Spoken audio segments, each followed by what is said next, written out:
Bien, este es el matutino del país por el Canal 6, el Canal del Sol. Gracias por acompañarnos.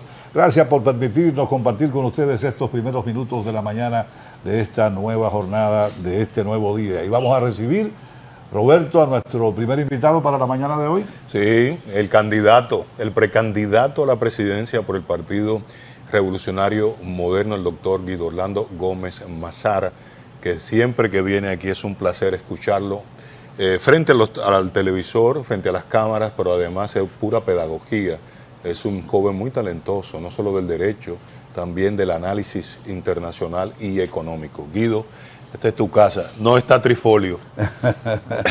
Por lo tanto, no te va a picar un mosquito de dengue. Primero, buenos días. Buen día. Es un placer estar aquí compartiendo con amigos, amigas, y quiero expresar mi solidaridad para Cruz Trifolio, que es mi amigo hace muchos años, y espero que la recuperación de salud implique una mejoría sustancial de la lengua. Su restablecimiento, ¿verdad? Sobre todo lingüístico. ¿Cómo está todo, Guido? ¿Cómo tú percibes el panorama, sobre todo interno del Partido Revolucionario Moderno, donde tú estás tratando de alzarte con una candidatura presidencial a la que aspira también el primer mandatario de la nación, y eso de por sí genera algún tipo de trastorno personal y político? No, mira, Francisco, te dando las gracias. Lo primero es que en la sociedad dominicana tenemos que aprender a educarnos en la cultura democrática. Los procesos de competencia en los partidos políticos deben servir para que cada uno de los aspirantes, no en el ámbito solo de lo presidencial, sino en todos los niveles de elección, la gente plantee sus propuestas, establezca su visión sobre la sociedad. Y en el caso nuestro, que somos un partido de reciente construcción, hay que decirlo, aunque venimos de una vieja tradición partidaria, Exacto. es justo reconocer que los dos precedentes de competencia presidencial en el partido no han sido traumáticos. Y este no tiene razón por qué ser traumático. Ahora, hacia lo interno del proceso, el 1 de octubre, lo que compite son visiones discrepantes respecto a la hora de abordar políticas públicas desde el gobierno. La gente cree que yo concentro mi competencia en las críticas. Y yo creo que hay elementos diferenciadores. ¿Por qué? Porque la naturaleza del partido nuestro es un partido de corte donde la base electoral es una base popular, donde históricamente el doctor Peña Gómez, que es nuestro referente histórico, fue un dirigente político que siempre propugnó por incluir a los sectores históricamente excluidos. Y en esa dirección yo siento que tengo un compromiso con la dirección media, con la base del partido, con la cúpula y con segmentos de la población. ¿Por qué? Porque el modelo democrático dominicano es un modelo que ha profundizado lo que muchos llaman la inequidad social. Hace 25 años en el país, 10% de los más ricos concentraban el 34% del ingreso, le hace PIT. Hoy, 10% de los más ricos concentran el 55% del PIB.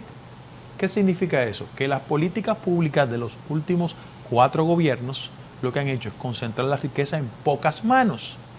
Y para los dominicanos y las dominicanas, el modelo democrático no ha sido sinónimo de una mejoría sustancial del nivel de vida de la gente. Por eso nosotros propugnamos hacia el interno del partido elementos diferenciadores en materia de políticas públicas. Yo lo he escuchado a ustedes haciendo un análisis sobre el tema del dengue. Y la gente es muy coyuntural en el país, reacciona sobre el tema. Aedes aegypti se llama el mosquito transmisor. Pero miren, para que no crean que es una carga solo para la actual administración, en los últimos 5 años en la República Dominicana se han experimentado 50.000 casos de dengue. Han muerto 250 personas. Y en los últimos 5 años el incremento proporcional que se ha experimentado en mayor dimensión fue el año pasado con respecto a este año, de un incremento de un 10%. La pregunta es la siguiente. Solo hablamos de lo coyuntural, de lo inmediato sobre el dengue. ¿Alguien está pensando sobre lo que pasa en materia presupuestaria en el sector salud? Y ahí lo explico. Y es mi visión diferente al actual presidente de la República. Yo creo que un gobierno que piensa en la gente cuando financia 3.000 millones de pesos para las clínicas privadas desatiende al sector público. Y por vía de consecuencia quiero expresar lo siguiente. El modelo de inversión en América Latina respecto al sector salud es 5% del PIB. Aquí 1.9%. Y cuando tú vas a la profundidad de los conflictos en materia sanitaria, te darás cuenta que es un tema presupuestario. Porque aquí tenemos hoy el tema del dengue. ¿Tú sabes por qué?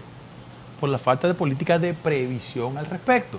Si sabemos que estos son periodos del año donde hay una tendencia alta respecto al dengue, vamos a prevenir. Yo te pongo el tema del dengue, pero yo te pongo un tema que está invisibilizado, y lo invito a ustedes los periodistas, el tema de la salud mental. Ustedes saben que en la República Dominicana post-COVID se han disparado en 32% las enfermedades de salud mental.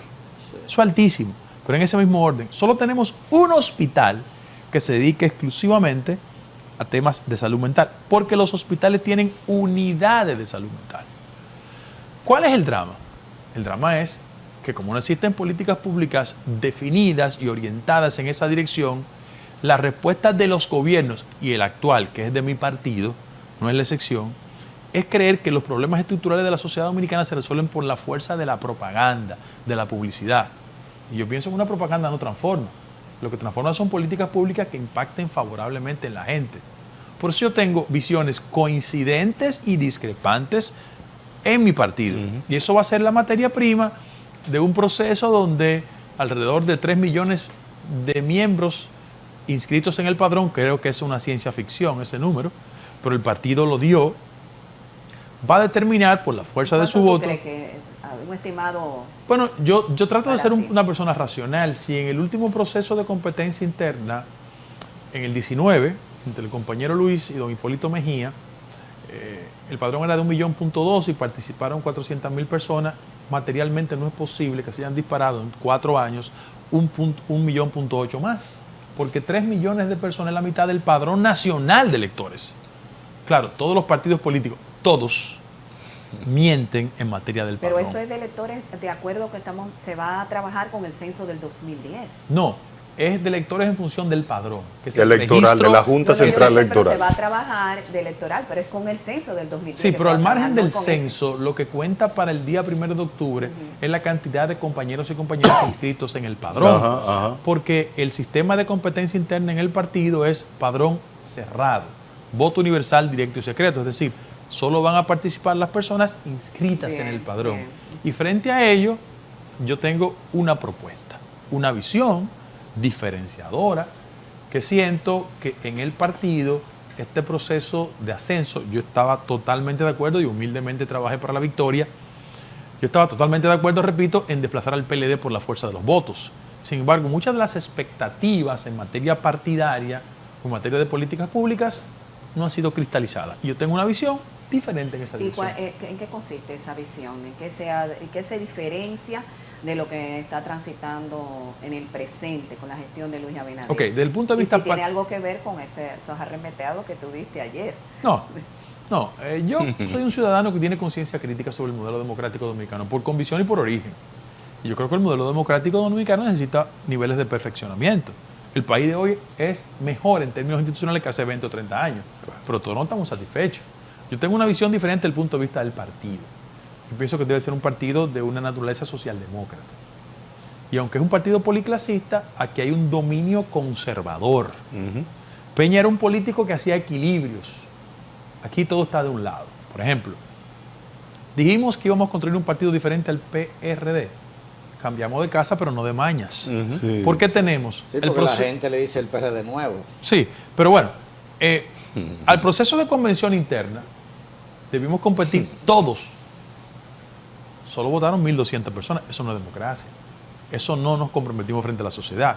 La dirección ejecutiva del partido fue sustituida. Sacaron a Fafa, Ramón Cocuyo y Tony Raful, y los 2 que llegaron fue por el dedo, no fue democrático. El mecanismo de elección actual solo genera voto universal, directo y secreto en el ámbito de los regidores y de lo presidencial. El resto no. Pero además, algo peor, que también ustedes los periodistas a lo mejor no lo han tratado por el día a día. En el partido no quiere que los dominicanos en el exterior voten registrados en el padrón. Es una locura. Hay 350,000 compañeros que están registrados en el padrón. Claro está, eso no es un voto manipulable a fuerza de chicharrón de pollo, cerveza y te voy a nombrar. Entonces, el modelo democrático dominicano tiene gente que solo cree en la democracia cuando la puede conducir. Yo tengo una visión política desde el punto de vista de los partidarios diferente. Sobre aspectos de políticas públicas del gobierno, yo digo, tengo aspectos coincidentes, pero otros discrepantes. Hablé del tema de la salud. Voy a hablar del tema del endeudamiento.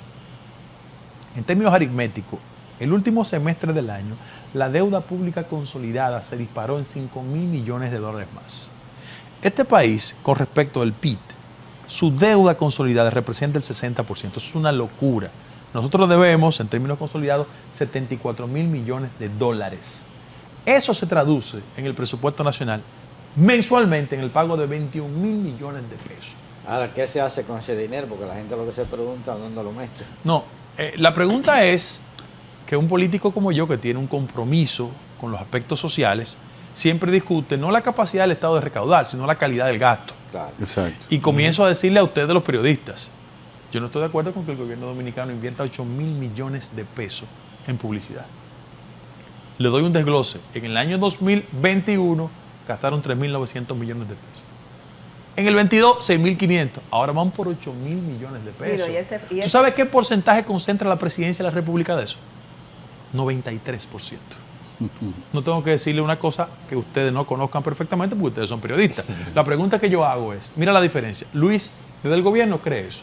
Yo creo que con 8.000 millones de pesos, primero es un absurdo que la Dirección de Publicidad maneje más recursos que el Ministerio de la Juventud, que el Ministerio de la Mujer, Deportes. que el Ministerio de Deportes. Es una locura. Ese tema de los derroches de los recursos en publicidad fue uno de los ejes de crítica junto con el endeudamiento cuando estaban en la oposición. Ah, no, porque es que ¿Lo recuerdas? los políticos dominicanos, salvo reconocidas excepciones, yo pago el precio por ser coherente, creen que una cosa es decir en la oposición y otra es hacer en el gobierno. Sí. Por eso la coherencia está a tiro de un clic. Por eso toda la gente le sacan todas las declaraciones que dijo el compañero presidente diciendo una cosa en tiempo de oposición y haciendo otra. Él decía que estaba en contra de la reelección. Mentira. Yo siempre he dicho que creo en el modelo político norteamericano. Hace 20 años cuando la gente lo discutía y me decía de todo. En ese mismo orden, el presidente decía que él creía en un debate. La Estrategia Nacional de Desarrollo que él firmó y postula, dice en su artículo 21 que hay que debatir internamente y externamente. Él no quiere debate. Él lo quería con Gonzalo, lo quería con Hipólito, lo quería con Danilo. Que venga con nosotros, con Ramón y conmigo, porque es un ejercicio democrático para que la sociedad perciba en ese mismo orden. Yo escuché al presidente de la República hablar con energía sobre el tema de su política migratoria respecto al tema haitiano, que tengo puntos de coincidencia con él. Yo quiero decir que yo estoy de acuerdo con que el Estado dominicano defina su política migratoria, al margen de cualquier tipo de presión. Ahora, los consulados son la fuente por excelencia de enriquecimiento. Si queremos asumir una política responsable con el tema haitiano, ahora en la crisis que tenemos con Haití, dimos 27.000 visas los primeros 3 meses del año. 27.000. ¿Tú sabes cuál es el nivel de rentabilidad? Y todos los presidentes de la República recurren a lo mismo. El que quieren hacer rico lo mandan de cónsul en Puerto Príncipe o en otro consulado. ¿Ustedes saben quién es el cónsul en Puerto Príncipe? O Juana Méndez. ¿Saben quién es el cónsul? ¿Quién es? El hijo de Andrés Bautista. ¿Quién? El hijo de Andrés Bautista. Para que ustedes entiendan. Para que ustedes entiendan. Entonces, ¿No recuerda a don Andrés Bautista? yo creo Yo lo recuerdo. que es... Sí. Sí, claro. Fue presidente del Senado. Asesor senador por número Moca. 1 del presidente. Sí, claro. Entonces, yo lo que creo es que una política migratoria respecto al tema haitiano, que es nuestro segundo socio comercial, tiene que comenzar por definir los topes de los visados para no ser rentable a todos los cónsules. En España saben cuánta visa dan al año en República Dominicana, pero aquí es un juego de interés. El presidente decía una cosa en tiempo de campaña y hace otra ahora. ¿A qué tú atribuyes, Guido, que el gobierno, que el presidente en este caso no quiera debatir ni contigo ni con Ramón? ¿Tú crees que hay una subestimación del talento de ustedes, lo que ustedes representan en términos políticos? ¿A qué tú atribuyes esa abstinencia, ese desinterés del mandatario? Porque podría ser un bonito ejercicio, sobre todo que venga desde el gobierno, que a lo interno del Partido Revolucionario Moderno haya una demostración y una expresión Pero Francis, de cambio. en Estados Unidos, el presidente Biden va a debatir con Kennedy, que es un candidato interno del Partido Demócrata. Sí. Trump, cuando era candidato, debatía. Sí. En España se debate. Sí. En Colombia también. Sí. Si el presidente no lo hace ahora, yo pienso que él parte de una presunción. Que él es mucho más brillante e inteligente que Ramón y yo. Y por vía de consecuencia no tiene necesidad de debatir con nosotros. ¿No deteriora eso la fortaleza del PRM?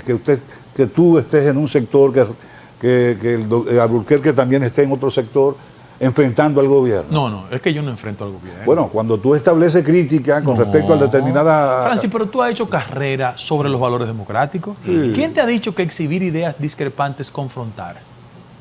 Yo te quiero recordar algunos episodios. O sea, cuando había que someter a Jean Alain, a Cáceres y a Gonzalo, y en el partido había un déficit testicular para hacerlo, yo era bueno. Cuando había que combatir a Miguel Vargas por sus excesos, y otros tenían un déficit testicular, repito. Sí. Yo era bueno. Yo siempre lo he visto bien, esa actitud crítica. Entonces, ¿por qué ahora tiene que ser malo? ¿Por qué la política tiene que ser un ejercicio de complicidad? Yo no me estoy valorando como malo. No a ti. Oh, okay. Además, yo, por ejemplo, crecí viendo gente que era muy coherente con el tema del antirreeleccionismo. Claro. Doña Milagro no hizo carrera Sí. diciendo que era antirreeleccionista. Sí. Y ahora, E inscribe a la reelección. Sí, la inscribió. por eso yo le pido a Dios que me dé energía para terminar bien, con coherencia, para que el presupuesto nacional no sea el instrumento de acomodo. Porque yo he visto mucha gente, amiga de ustedes, muy querida por mí, desde el punto de vista de la academia, del ejercicio de periodismo, del intelectual, que para ellos la reelección mala era la de los otros. Sí. La de Leonel, la de Danilo, la de Hipólito, esa era mala. Sí. Entonces, no, yo quiero verlo ahora, porque hay que ser consistente. Yo sé que se paga un precio por la coherencia, pero lo que pasa es que lamentablemente el presupuesto nacional dobla demasiado gente en este país. Tú acusaste ayer al gobierno de hacer uso de los recursos del Estado. Esa es una acusación bastante seria, sobre todo porque la oposición lo ha estado haciendo por igual que tú. Y ha acusado el presidente Luis Abinader de hacer uso de los recursos del Estado. Pero nadie le y es pasa. un elemento que él ha querido resaltar como primordial. No, pero nadie le pasa por la cabeza en este país que yo tengo alianzas tácticas con la oposición. La gente sabe en el PRM quién es muy amigo de Danilo Medina. No soy yo. ¿Estamos claros? Sí, claro. Bien, entonces en esa dirección yo quiero decir lo siguiente. Miren, Espérate, ¿tú no sabes quién es el amigo de Danilo en el En PRM? el PRM, no sé quién es. Bueno, Hipólito sí hay una vinculación afectiva. porque la gente dice, no, que yo soy muy amigo de Leonel. Es verdad, yo tengo una relación académica e intelectual con Leonel. Y hablamos de libros. Ahora, cuando Hipólito y Danilo se juntan, no es de libros que hablan. Ya. ¿Estamos claros? Entonces, vamos a decir las cosas como deben ser. Ni de O sea, la exportación, sociedad ni de dominicana exportación de flores, ni está nada de eso. hastiada de políticos simuladores. Sí. Que dicen una cosa en público y practican otra por debajo. Así es. No, yo le hago propuestas al gobierno. Lo que usted no me ha preguntado cuáles son los puntos de coincidencia mío con el gobierno, yo se lo voy a decir. A ver. Bien. Bueno, yo estoy totalmente de acuerdo con la gestión del gobierno en lo que concierne a la designación de doña Miriam Germán Brito. ¿De acuerdo? Yo favorezco las políticas macroeconómicas del gobierno en términos de la estabilidad del tipo de cambio y aplaudo el hecho de que el gobierno tenga 14.000 millones de dólares de reservas en el Banco Central. Creo que la recompra con Refidonza fue una acción inteligentísima. Y que las políticas de subsidio, el año pasado, 82.000 millones de pesos en políticas de subsidio. Yo estoy de acuerdo con el gobierno. Ahora, en materia económica, ¿cómo provocar esa desconcentración de los niveles de riquezas? En que unos pocos, como tú señalaste hace un momento, lo concentran todo con un deterioro de la calidad de vida del resto de la población. Excelente planteamiento, Ángel. Mira, aquí la gente compite, pero no discute. Aquí hay un déficit de ideas. Y el 90% de la participación que uno hace sobre la base que tú dijiste, que no dijiste, pero que tú planteas, te agradezco eso. Mira, en la República Dominicana hay un modelo económico construido por esta administración que es el resultado de dos factores. Primero, el impacto del COVID que tuvo en la economía mundial. Y en segundo lugar, la crisis de Ucrania y Rusia. Esos son elementos que han transformado la economía del mundo. Algunos países han salido a flote, otros no. ¿Qué ha podido lograr la economía dominicana? Y eso es un aplauso que hay que darle a las autoridades. Sí. Yo pienso que en el marco de este proceso inflacionario, nosotros hemos podido crecer, no en las expectativas que teníamos. El primer trimestre del año hemos crecido 1.2% cuando la proyección era 4%. Claro. Inclusive las medidas que ha tomado el Banco Central, y Héctor Valdés en eso es un león afeitado, de reducir la tasa de interés es una forma de activar la economía dominicana. Porque hay indicadores en la economía dominicana que revelan que evidentemente ese modelo de concentración de la riqueza profundiza la desigualdad. Ahora, ¿qué me diferencia a mí respecto al tipo de visión que tiene el presidente de la República? Desde que llegó esta administración, yo he tenido dos modelos fundamentales. Alianza público-privada por un lado y fideicomiso por otro.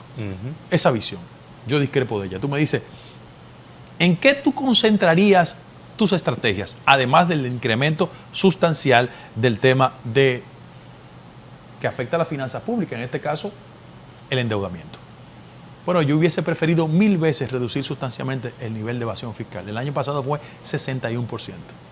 Cuando tú reduces de 61 a 30 por lo menos, tú demuestras que las autoridades impositivas son eficientes y tú no cargas la economía dominicana. Primer lugar. Segundo lugar, yo me sentaría con el sector empresarial en este país y les dijera, miren, este es un sacrificio de todos. No es posible que las exenciones fiscales alcancen el 5% del PIB. Eso es más que el sector educativo. 2 visiones. La tercera. Yo estoy totalmente en desacuerdo con que las políticas sociales se conviertan en freezer de pobres. Freezer de pobres. Bien. Yo creo que hay que reivindicar los niveles de exclusión social. Pero los receptores de los programas sociales en el país, yo combinaría la recesión del programa con políticas de entrenamiento y de adiestramiento en áreas técnicas. Juan Pérez, que vive en la Francisco Villapesa, parte atrás, y que los índices de pobreza... Mire, el Ministerio de Economía hizo un estudio muy interesante, y Pavel es una persona rigurosa, donde estableció que es la primera vez en los últimos 50 años que la pobreza se concentra más en la capital. O sea, en el sur sigue siendo tan pobre como siempre. Pero 2,9 millones de personas en este país están técnicamente calificados como pobres. Pero el 34% de ellos se concentra en el Gran Santo Domingo. ¿Cuál es el problema? Que las políticas sociales de todos los gobiernos tienen un objetivo fundamental: cooptarlos electoralmente. Yo prefiero 1000 veces que el receptor del programa, en ese proceso de los primeros 2 años de recepción, adquiera destrezas técnicas de cualquier naturaleza, técnico en refrigeración, destrezas idiomáticas, para conectarlo con el mercado laboral en el país. Sí, yo creo en ese tipo de cosas. Esa es la visión, sí. Pero otro aspecto. Pero, sin embargo, los gobiernos luchan mucho por el crecimiento de la clase media y su estabilidad. Yo siento que la clase media es un mito, porque la clase media depende de un salario, un sueldo. Tan pronto terminó el salario o el sueldo, ya no es clase media. Lo que pasa, Ángel, es otros pobres más. Ángel, hay un problema. A ver. Los modelos de inestabilidad social y política en América Latina han sido el resultado de una reducción sustancial del poder adquisitivo de los sectores populares. Estamos de acuerdo. Aquí hay un experimento, en el 84 se llamó Poblada. Pero ustedes, si hacen un ejercicio en toda América Latina, se darán cuenta que esas políticas de desigualdad y de exclusión social han contribuido con el éxito de lo que muchos llaman la izquierdización de América Latina. Por ejemplo, la gente habla de Petro en Colombia. Petro fue el resultado de un éxito electoral, pero no que los colombianos se hicieron de izquierda. Fue que los ajustes de Iván Duque profundizaron la pobreza y hicieron de Colombia el segundo país más desigual de América Latina. Te doy ese ejemplo, pero te doy una reacción contraria. ¿Por qué Xavier Milei es popular en Argentina? Porque las políticas kirchneristas lo que han hecho es profundizar la pobreza y la desigualdad. El segundo país con un mayor nivel de inflación en todo el continente es Argentina. Fíjate cómo las sociedades van variando en función de que las políticas públicas no resuelven el problema a la gente. Cuando tú hablas aquí de crecimiento, la economía creció, pero ¿para quiénes? Para ese grupo que te señala. Entonces, mientras el modelo democrático dominicano calque esas políticas, la gente va a seguir en la calle diciendo que el modelo democrático no resuelve los problemas esenciales. Y cuando tú me preguntas a mí, yo quiero ser un presidente de la República, cuando la gente nos vote, por la voluntad de Dios, pero un candidato presidencial que demuestre que pueden existir políticas públicas de inclusión de esos sectores.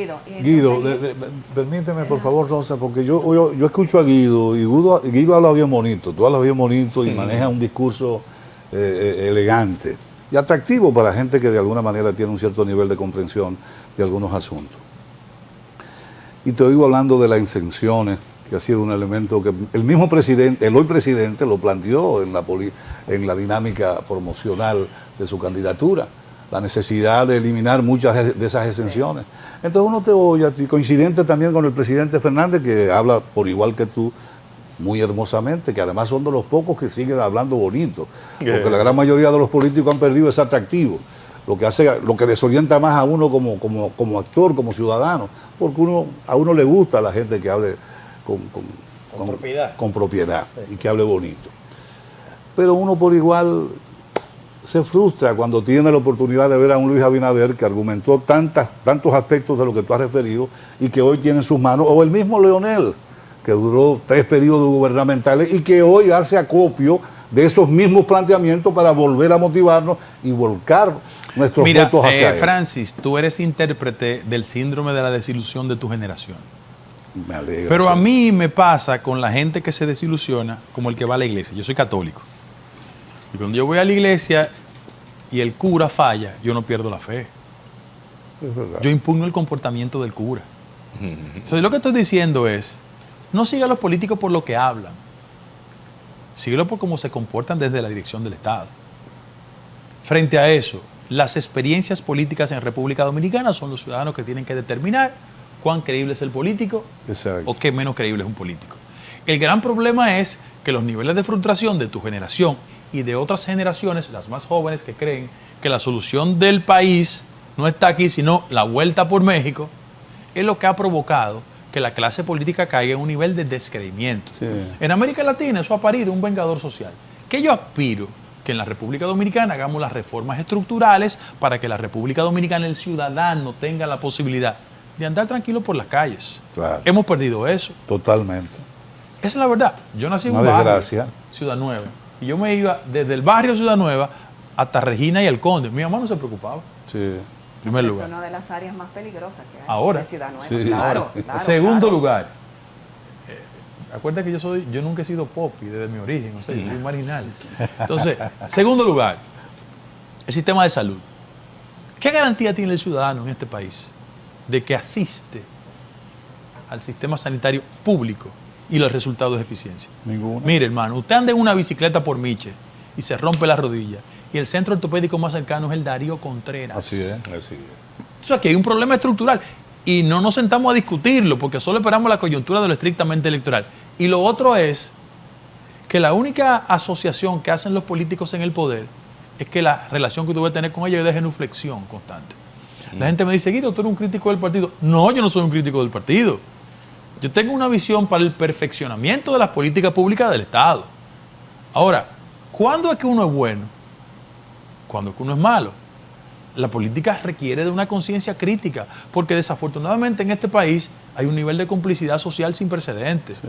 Cuando tú hablas de la delincuencia, ¿acaso aquí todos no sabemos que hay policías que se vinculan al crimen? Claro. Claro que ¿Eh? sí. Muchísimo. Connivencia, Guido, tú contubernio. mencionaste puntos brillantes de la gestión para que no te vean como un simple Sí, claro. crítico, y hablabas del Ministerio Público Independiente que está establecido en la Constitución de la República, en esa nueva Constitución del 2010. Uno de los periódicos hoy, no sé si el Listín Diario, trajo una cifra de hechos que vinculan a funcionarios de este gobierno que ese Ministerio Público de Miriam Germán no lo ha procesado, como ha procesado pues de la última gestión de Danilo Medina, última gestión gubernamental. Quiero conocer tu opinión. No, es que las políticas del Ministerio Público no pueden detenerse en militancia partidaria. No. Todo el que actúe incorrectamente, que lo procesen. Y además te voy a dar unas cifras. La población carcelaria en el país es un 58% preventivo. Aquí hay 17,000 presos en el país. 60% mujeres, 56% hombres. Es increíble eso. Ahora, ¿qué ha pasado con la condición de preso preventivo en el país? Que aquí hay una reacción en función de la clase social del imputado. Cuando es de arriba y tiene publicidad, la gente se preocupa. Y alto Pero perfil. cuando es de Gualego, Chupita, Lomini y Catanga, no hay una reacción. O sea, yo creo en una visión global del proceso. Yo no creo que la regla debe ser metan los precios y después averiguamos. Eso es una concepción draconiana. En el caso específico de las políticas de combate a la corrupción, yo no solo hablo del Ministerio Público. Yo te puedo decir con la responsabilidad que me caracteriza que la ética gubernamental anda de vacaciones a veces. De verdad. O tiene criterios selectivos respecto de eso. Como anda en repostulación, a lo mejor no tiene tiempo para algunas cosas. Pero yo debo decir lo siguiente. ¿Por qué con Macarrulla fue tan complaciente? ¿Y por qué fue tan duro con Adán? Con Kimberly, con Faña. Sí. ¿Por qué? Sobre todo con Faña. Sí, ¿por qué? Entonces yo tengo una visión crítica de mi partido, de mi gobierno, de mi gestión, porque yo no me detengo en apellidos ni en condición de clase. Eso no es mi problema. Yo quiero ser un político que si con la gracia de Dios llego a la presidencia de la República, yo no puedo ser un instrumento de grupos. Yo quiero gobernar para el país. Pero todo el PRMista que esté vinculado a un acto de corrupción, que lo procesen. ¿Tú sabes por qué? Porque el precedente de Cáceres, de Jean Alain, de Donald, de Peralta. Peralta y sobre todas las cosas de todos los que posiblemente sean procesados, no es para los PLDistas, es para los que ahora se equivoquen, Claro, que lo sepan. Guido, pero yo escuchando aquí tu planteamiento, me llevo a reflexionar, y entonces, ¿dónde está el lema del cambio? No, pero O es, sea, que yo creo que en muchos aspectos la política ¿se ha dominicana ha cambiado? cambiado. Claro, miren. No, pero háblame de la gestión, No, no, no. la política como algo No, yo ambiguo, hablo de la gestión. de la esta gestión Yo te puedo decir gubernamental. que el presidente no tiene familiar haciendo negocio con el gobierno. Eso es cambio. ¿O es mentira? Es un cambio sustancial. Pero te voy a dar otro ejemplo. Yo pienso que hay distancias que la comparación es un insulto entre Miriam Germán Brito y Jean Alain. ¿O te lo recuerdo? No, nosotros lo sabemos. Ah, no, pero entonces Testigos de hay excepción. cambios sustanciales. Pero te puedo decir también que hay cosas que han ido avanzando. Yo creo que en la República Dominicana hay un reconocimiento que tenemos un canciller, como es Roberto Álvarez, que tiene la profesionalidad, el background, la formación para hacer eso. La pasada administración tenía un canciller que no habla otro idioma. Miguel, él se refiere a Miguel Ah, yo Vargas. sé, sí. No. Y decía, hemos abrido la puerta del partido. Entonces eso es cambio. No se rían, eso es cambio. Sin No, embargo, pero eso es la cambio. Pero, prensa ¿y qué habla otra? de un deterioro de los servicios los públicos. servicios? Ah, no, los servicios públicos que se han deteriorado, no hay justificación. Y la educación, Hay que perfeccionar el modelo. la seguridad nacional que tú le estabas mencionando. No, yo he criticado de manera pública y responsable. Ahora, no es verdad que todo ha sido marcha atrás. Hay un cambio, por ejemplo. A pesar de las críticas que yo le hago a la función de la Dirección de Ética Gubernamental, hay distancia entre Milagro y lo que existía antes. Porque antes había una inobservancia al proceso. ¿Y tú crees que en este proceso... Por ejemplo, te digo lo que no pasa en este gobierno, que el sistema eléctrico, el mayor cliente, es hermano familiar del presidente de la República. Eso no pasa en este gobierno, o del esposo? o del esposo. Entonces, está bien. Tú ves que hay cambio. Perfecto. ¿Y tú crees que no harán uso de los recursos? ¿El Estado podrá...? Ah, no, mira, es que aquí eso es cultural. Y hay que hacer un deslinde. Porque la primera pregunta que yo me hago es, ¿qué garantía tengo yo que primero, la Comisión Nacional Electoral Interna del partido, todos son funcionarios públicos? Todos. Íñigo es funcionario público. Sí, claro. Todos son funcionarios públicos. Todos son funcionarios públicos. Íñigo es un activista de la religión. Ay. Un ¿Y qué harán activista de la esos religión. funcionarios? ¿Tú crees que puedan suspender, tomará su licencia? No, lo que pasa es que el presidente se entrampó por su palabra. Él dijo, y está el video, que había que tomar licencia, y él no la ha tomado. Sí. Ese es el problema de este país, la El inconsistencia. consultor jurídico dijo que él no Esa era tenía mi necesidad, preocupación. que él podía Ojo, jurídicamente... es que legalmente no existe una regulación. Aquí hay un solo precedente. Los políticos de mi generación no tienen cultura política, excúsame la expresión, y no lo hago como acto de arrogancia. El único precedente en este país fue cuando Balaguer, Ruiz Tejada, que era presidente de la Suprema y asumió, pero ya Balaguer era el candidato. Lo que dijo el hoy presidente de la República, mi compañero, a Danilo Medina, es que tenía que pedir licencia interna en el proceso, porque estaba haciendo campaña. Sí. Y el presidente de la República no lo ha hecho. No, no. Ahora, los funcionarios del gobierno, ¿cuál es la tranquilidad que yo tengo relativa?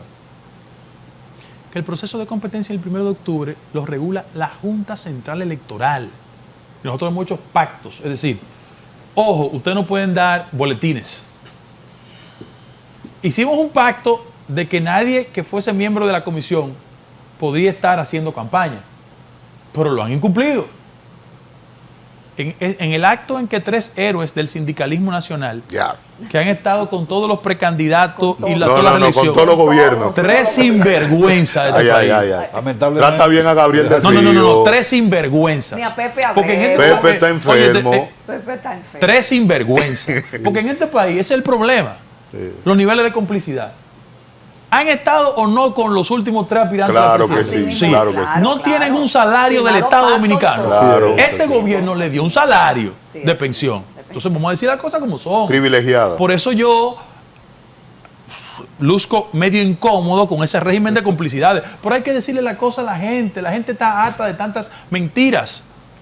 Un miembro de la comisión participó en ese proceso. Le dije, tú no puedes hacer eso. Yo no lo vuelvo a hacer. Perfecto, no hay problema. Entonces, ellos tienen que guardar las formas. Mira, en el distrito, estábamos haciendo una prueba sobre la documentación. Y el delegado mío es nada más y nada menos que Marcos Erasme, hijo de Silvio y de Clara Leila. Ok. Pues yo tengo sentido de la historia, yo respeto esos parámetros. Y cuando estábamos imprimiendo, la delegada institucional reaccionó y dijo, no, yo soy delegada de Luis. No, tú eres delegada de la institucionalidad. Tú no puedes ser picheriquecha. ¿Y el delegado de Luis? No está aquí. No, yo lo represento. No, tú no puedes representar. Tú eres delegada institucional. Porque ese es el problema, que no saben delindar los campos. Y le criticábamos al PLD todo eso, pero hacen lo mismo. Guido, dame una opinión, ahora que te metiste en ese tema. Yo vi que en la composición del comando de campaña del PRM, de Línea Ascensión, que es el secretario de organización, es el director operativo, no te rías, el director operativo, él es San Carlos. ¿Es director operativo de la campaña? ¿Impugna eso? Mira, yo nací en un edificio de la calle Francisco J. Peinado, la calle del Palacio de Justicia, Sí. una tercera planta. Y los López Molina, hermanos de Máximo, fundador del MPD, eran muy fascinados por la música. Y la Lupe, yo siendo un niño, escuchaba la Lupe. Entonces, la Lupe Falsedad de todo. entonces, la Lupe tenía una canción simbólica, yo me la sé desde niño, se llama Teatro. Falsedad bien ensayada, estudiado simulacro. Tite Curé Alonso le escribió. Tite Curé Alonso le escribió. Óyete, la gente se da cuenta. Mi abuela decía, Mariano Horacio, que vendía fritura en la calle Caracas, decía, A lo mejor la calidad que tenía esa fritura. muy buena, por eso yo soy enfermo con la fritura. Abuela decía, mi hijo, el amor es ciego, pero los vecinos no. O sea, la gente se da cuenta. La gente se da cuenta. Y tú colocar el funcionariado que tiene responsabilidades administrativas y de recaudación, eso es una locura. Pero ellos no se dan cuenta, allá ellos. Mira, José Ramón no se daba cuenta. Sí. Donald no se daba cuenta. Gonzalo no se daba cuenta. Jean Alain no se daba cuenta. Todos están presos. Están presos. Allá ellos. El ejercicio del poder obnubila, como que hace que la gente no vea la Hombre, realidad. Francis, el ejercicio del pueblo que muestra a la gente cómo es. Sí, eso es lo que decía este uruguayo. Por ejemplo, Sí. el PRM se atribuye... Mira, yo estaba en el gobierno, un sinnúmero de periodistas acababan conmigo, porque yo llevaba un proceso del PM. Y uno de ellos, un día, que después hizo una transición hacia la fe cristiana, me confesó, hermano, excúsame, que era el momento de la campaña. Ay, Dios. Recuerda que le entraron a tiros a él En la Carmen Mendoza. en la Carmen Mendoza.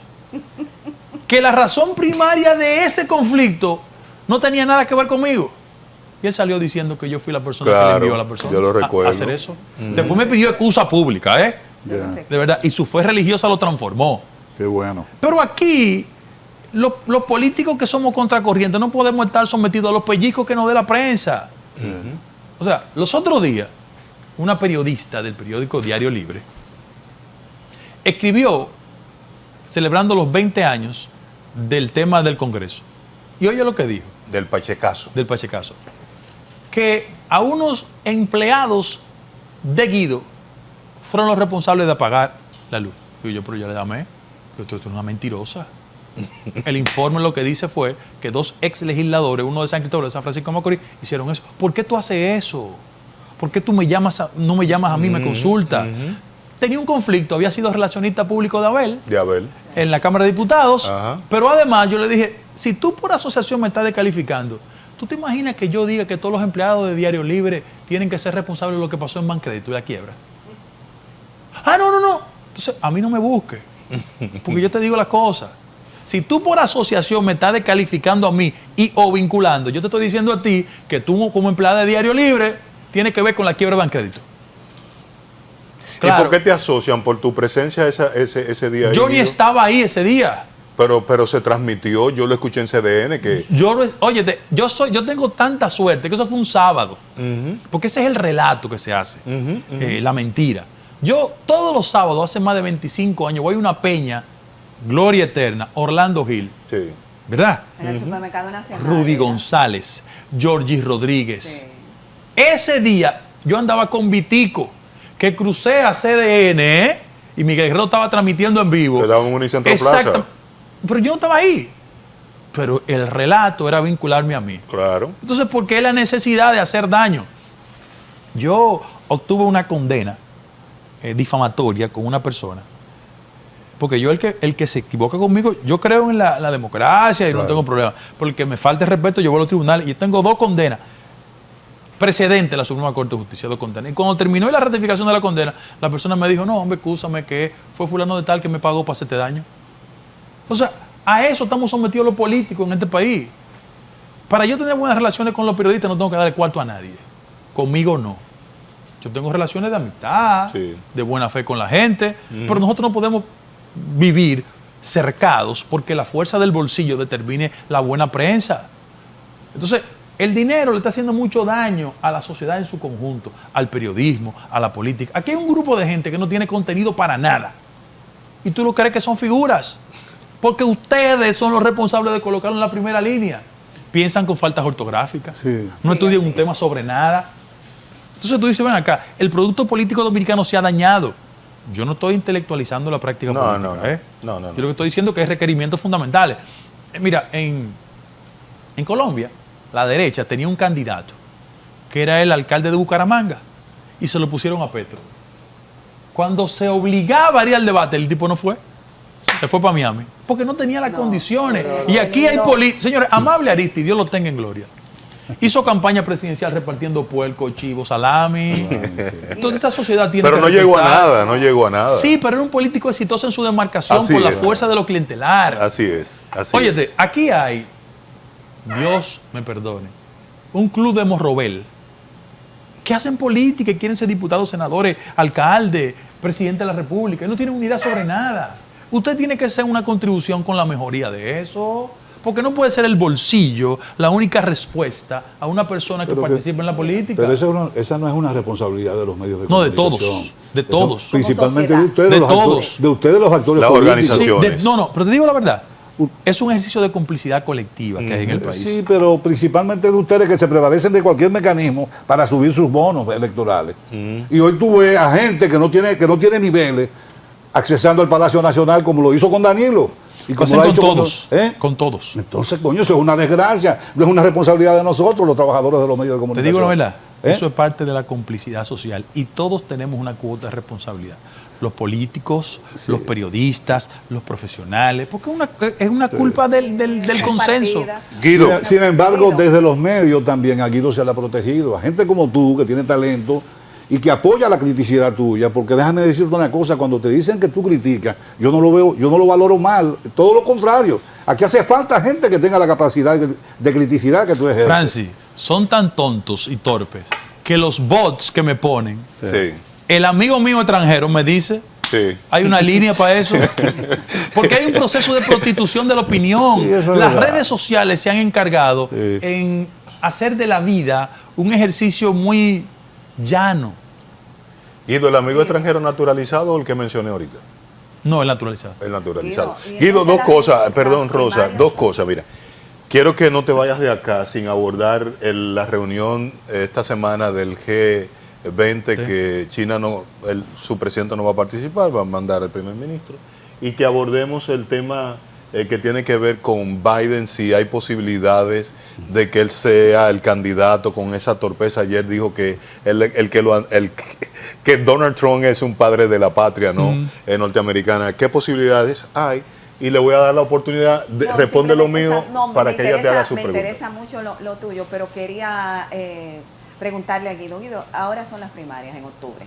Octubre 1. Sí, exacto, octubre 1. Entonces, ¿qué piensas? ¿Cuáles tú aprecias que serán los resultados? Y de tú no resultar electo, en esas primarias. No, pero tú me planteas solo un escenario, planteame 2. ¿Y si yo gano? O sea, exactamente. ¿Por qué la lógica tiene que ser que el poder se impone? Lo que ha pasado en mi partido es que el poder ha perdido. Mira, te lo explico. Guzmán quería Magluta y ganó Jorge Blanco. Jorge Blanco quería Peña y ganó Jacobo. El que daba empleo era Fello, ganó Hipólito. Y Luis le ha dado pela a Hipólito.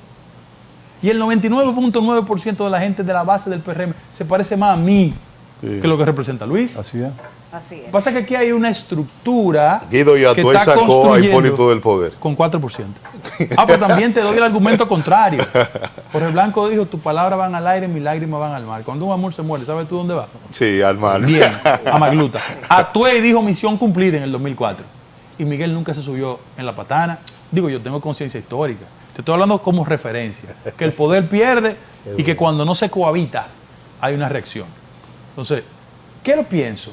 Que la base del partido va a ir a reivindicar lo que ellos representan.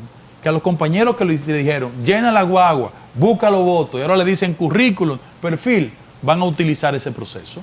Y yo le digo a los compañeros, si ustedes están insatisfechos, no se queden en su casa, vayan y voten el 1 de octubre. Y con su voto determinen cuál es el candidato que se parece a usted. Es el primer escenario.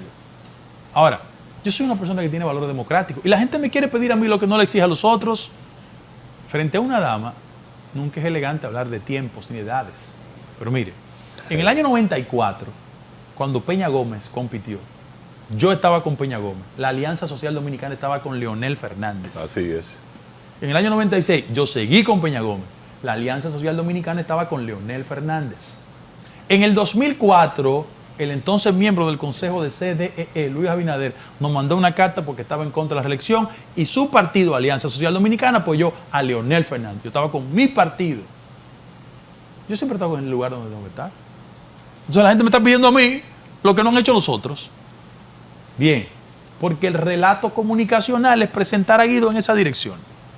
En el caso de la política exterior, que es el tema que más a mí me llama la atención, porque estudié. Mira, en Estados Unidos hay un agotamiento del modelo político. Yo siento que una sociedad donde hay dos modelos partidarios tan estables tiene que repensarse. Hay un precedente hace 20 y tantos años. Rose Perot fue una propuesta independiente que cautivó 7 millones de electores y eso produjo el éxito de Clinton. Sin Perot, Clinton no ganaba. Ahora, en Estados Unidos, como el sistema está tan arraigado, construir un outsider es un poco difícil. Por eso los partidos tradicionales parecen discos rayados. Y en el caso de Biden es una persona que está, por sus condiciones mentales y físicas, agotado. ¿Cuál es el problema? Que ellos están jugando a beneficiarse de un proceso de judicialización de un potencial competidor, que es Donald Trump, que es un hombre que tiene demasiados problemas judiciales. Provocados, provocados por él. Sin embargo, para que tú veas lo que son las sociedades, Trump es el político más popular. Más popular. Que fácilmente gana. Lo que pasa es que el sistema electoral norteamericano hay que revisarlo. Es un sistema inspirado en el modelo inglés, donde mayoría electoral no necesariamente se traduce en éxito de los colegios electorales. Entonces eso es un problema. Existen precedentes. O sea, Hillary Clinton sacó más votos individuales que Trump. Ganó Trump. Sí. O sea, ese es el problema que existe. Entonces, eso hay que revisarlo. ¿Qué yo pienso? Que todavía el Partido Demócrata no ha construido ese relevo. Tiene dificultades. ¿Qué más nos conviene a nosotros como sociedad? Bueno, hasta el proceso judicial que le llevan a Trump, él todavía tiene posibilidad de presentarse. Lo más saludable para ese partido hubiese sido DeSantis. Pero DeSantis no logra avanzar en la velocidad de Trump. Mira, el tema del G20. Yo lo que sí creo es que los polos de control y de poder mundial, tanto en el ámbito económico como político, tienen también que repensarse. Hay una nueva realidad, hay un nuevo ordenamiento. La presencia, penetración e influencia china, eso está fuera de discusión. Eso es una realidad. Y en el caso específico, por ejemplo, de América Latina, la expansión de la inversión china es considerable. Aquí hay pueblos, aquí en República Dominicana, donde el principal negocio ya es chino. El picapollo. No, más allá del picapollo. La importadora. La importadora. Entonces te venden lámparas de cualquier naturaleza, muebles. Y están penetrando porque ha sido parte de una estrategia de expansión de la inversión china aquí. Bien, mismo Europa. ¿Ha sido así? Mucha influencia. A mí, el componente que más me preocupa de política internacional se llama Putin. O sea, ¿qué hacer con Putin? Pienso que él, hacia lo interno de Rusia, ha levantado el espíritu imperial Sin embargo, es un tema incómodo para la política internacional. No me gusta usar el término para que no me sienta una persona irrespetuosa, pero yo nací en un barrio y hay muchas expresiones populares. Y en el barrio mío decían que nada es más difícil que bañar a un loco. Entonces, el presidente Putin tiene una concepción. Él es un hombre que viene de toda esa transición del derrumbe del muro loco, hasta el gobierno de Yeltsin en la jefatura de la KGB. Entonces, tiene una visión de inteligencia. No quiero entrar en el mundo de la especulación, pero todo el mundo sabe lo que pasó con el principal ejecutivo de Wagner. Sí, se acaba de Se circulación. accidentó. Y tantos líderes opositores que se han tirado por una ventana o han muerto envenenados. Entonces, eso es un problema para la comunidad internacional. Yo aspiro que volvamos a un ritmo de estabilidad porque el mundo parece muy convulso. Pero la alianza ¿Y cómo con tú China- visualizas la terminación de ese conflicto, que es lo que ha originado todo este movimiento? Yo aspiro a que Ucrania sea el arquitecto de su destino. Hay factores que la gente no visualiza que tienen que ver mucho con el poder y la influencia económica. Sobre todo en temas como petróleo, fertilizantes, maíz, granos. Eso va a ser el factor de mayor conflictividad. Lo que pasa es que en términos prácticos... Pero eso beneficia a Rusia en tal caso. Sí, lamentablemente. Pero perjudica al mundo. Sí. Así Porque es. ¿cómo se ha traducido eso en el día a día de la economía de nuestro país? Sí. Mayores dificultades. Y en Estados Unidos por igual, Guido, y en Europa por no igual. hablaste del pico de la inflación, no, el PIB no sí. creció. ¿Cómo Sí. un presidente busca reelección? Porque cuando Lionel buscó en el 2008 la reelección, había un conflicto, tú lo manejas muy bien, de la burbuja inflacionaria provocada Eso por... Lehman Brothers, Sí, 2009, sí. a lo interno de Estados Unidos. Y entonces no sé si te he escuchado decir que con inflación como que no es viable la reelección. La regla en América Latina y en el mundo es que los procesos de repostulación tienen dificultades en el marco de fases inflacionarias. Yo admito que hay un proceso de reducción significativa del factor inflacionario. El año pasado cerramos como 9.5, estamos en 4 o en 5. ¿Cuál es el problema? Que mientras el proceso inflacionario supera el crecimiento, hay desigualdad. La gente lo experimenta. Lionel no ganó unas elecciones diciendo quién te subió el arroz, quién te subió los pollos, quién te subió los huevos. Para que ustedes vean el impacto que tiene en el estómago y en el bolsillo el tema de la política pública. Claro. Y en el caso específico de este gobierno, Héctor Valdés, que es un artista, de verdad, en el manejo de la economía dominicana y que tiene bastante buena prensa, él va a hacer un esfuerzo en ese sentido. Por ejemplo, el tema de la tasa de interés, ya él la bajó. ¿Por qué la estrategia del Banco Central consistió en un incremento de la tasa de interés? Hizo 4 aumentos el año pasado. ¿Por qué? Porque en la medida que ellos incrementaban la tasa de interés, reducían el circulante y eso de una forma u otra contribuía con un control del factor inflacionario. Sin embargo, estamos en tiempo de elecciones. Él tiene que reducir la tasa de interés para que los flujos de dinero sigan impactando en el mercado y la gente entienda que hay una mejoría sustancial de la economía. Ahora, eso será un factor que pesa Y ha en la funcionado economía eso, dominicana. Sí. Bueno, El banco en términos prácticos, la gente no siente un progreso en los bolsillos. No lo siente, ¿no? Y la misma tasa no ha decrecido tanto como se presumía. Lo que pasa es que cuando tú incrementas la tasa de interés, que fue la estrategia inicial, hay otros elementos en la economía que se perturban. Mira por qué. Tú tienes un control del circulante. Sí. Sin embargo, los que tienen préstamos inmobiliarios, por ejemplo, se afecta. ¿cuántos? Si yo vivía en Almas Rosa y en el año 19 cogí un préstamo X en un banco X y tenía que pagar 80,000 pesos mensuales, ¿verdad? Sí. El incremento de la tasa de interés me disparó de 80 a 90 Sí. y eso afecta a mi economía. Totalmente. Entonces, esos son de los elementos invisibles. O cuando tú tienes, por ejemplo, un proceso de apreciación del peso con respecto al dólar. Si yo vivo en Milwaukee y me casé con una gringa y quiero venir para Puerto Plata y hay un proceso de apreciación del peso con respecto al dólar, me voy para México. Sí. Entonces, esos son de los factores que la gente no entiende. Y yo, por ejemplo, veo a mis amigos del Banco Central y los que defienden las políticas económicas del gobierno, que están en su derecho, que es muy bueno, hablando de una mejoría sustancial del sector turismo y de zona franca, que tenemos que quitarnos el sombrero frente a ello. Ahora, ¿cuál es el modelo de empleo que genera el sector de zona franca y el turismo? Esos servicios. No, y de baja calidad en el empleo y sobre todo bajos salarios. La gente habla del turismo. Que tampoco crece. El turismo, que representa casi el 15% del PIB. Yo le quiero decir lo siguiente. La industria del turismo es un agente de retención por excelencia. Uy. Si yo pago en España para venir a Puerto Plata, eso se queda allá. Exactamente. Nosotros estamos sobreviviendo por las remesas. El año pasado representaron 10% del PIB, 10.000 millones de dólares. Y a pesar de eso, mi partido no quiere que la diáspora vote. O sea, los compañeros son buenos para buscar los votos, para darle dinerito a los aspirantes, pero no para participar. Tú y Ramón no coinciden en ningún planteamiento opositor hacia el gobierno, hacia Luis Abinader específicamente. No hay posibilidad de que tú y Ramón coinciden. Ramón y yo somos primero compañeros de partido y buenos amigos. No, pero en el y él proyecto... está haciendo carrera. Y yo soy una persona tan respetuosa del esfuerzo de los otros que no quisiera decir públicamente si él tiene que pactar conmigo. Pero no hemos hablado de la candidata, del aspirante. Sí, ella es una distinguida compañera. Delia también, que tiene todo el derecho. Yo no la conozco. Respeto. Mañana viene para que la conozca. Sí, es una buena compañera. Yo mañana no vengo. Me merece todo el respeto del mundo. Guido, finalmente, el sector eléctrico. Mira, con el picapollo caro, el pico y pala carísimo también, y la factura energética. Tú hiciste una denuncia que me gustó mucho sobre el Consejo Unificado del Sector Eléctrico y los salarios. ¿Tú tienes algo personal contra Manuel Lara? Contra Manuel Lara. Manuel Lara no está ahí.